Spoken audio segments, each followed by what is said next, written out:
Hi friends, welcome back to మన ఇంటి వంటలు. ఈ వినాయక చవితికి స్పెషల్ జిల్లేడికాయలు, చెన్నై స్పెషల్ పులికట్ట ఇలా రెడీ చేయండి. చాలా ఈజీ ప్రాసెస్ అన్నమాట.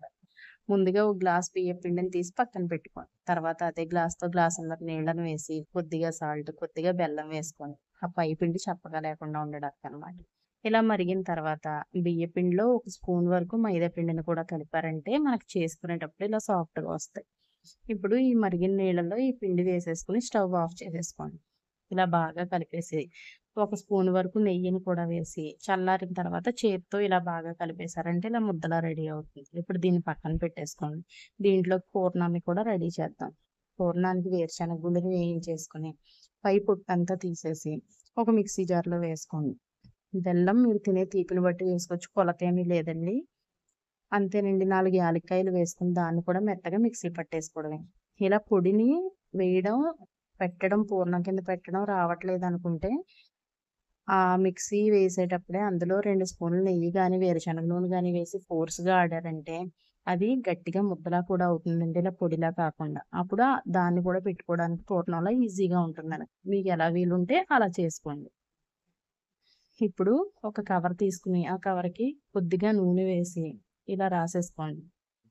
ఆ పిండి ముద్దలోంచి ఒక ముద్ద తీసుకుని ఇలా పెట్టేసి వేరొక కవర్కి కూడా ఆయిల్ రాసి పైన ఇలా పెట్టేయండి. ఇప్పుడు ప్లెయిన్గా ఉన్న మూతలు ఉంటాయి కదండి, మనకు ఆ మూతతో ఇలా ప్రెస్ చేశారంటే మీకు ఇంత బాగా వచ్చేస్తుంది అనమాట. అంతేనండి. ఇప్పుడు ఆ కొద్దిగా మనం రెడీ చేసి పెట్టుకున్న పూర్ణాన్ని వేసుకుని ఇలా ఫోల్డ్ చేసేసుకోవడమే. చాలా ఈజీగా వస్తుంది. ఎంత రాని వాళ్ళైనా కూడా ఈజీగా చేసుకోవచ్చు అనమాట.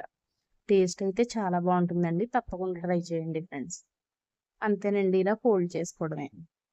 ఇలా మనకి ఎన్ని కావాలితే అన్ని పులికట్లని చేసేసుకోవచ్చు అనమాట.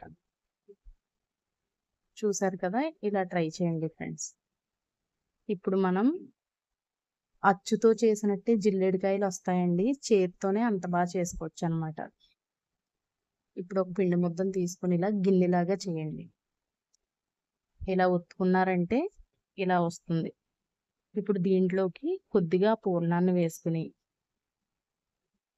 ఇలా మొత్తం అంతా ఒక దగ్గరికి ప్రెస్ చేశారంటే ఇలా అంతా ఒకేసారి ఇలా ప్రెస్ చేసి ఇదిగోండి ఇలా నొక్కడమే అనమాట.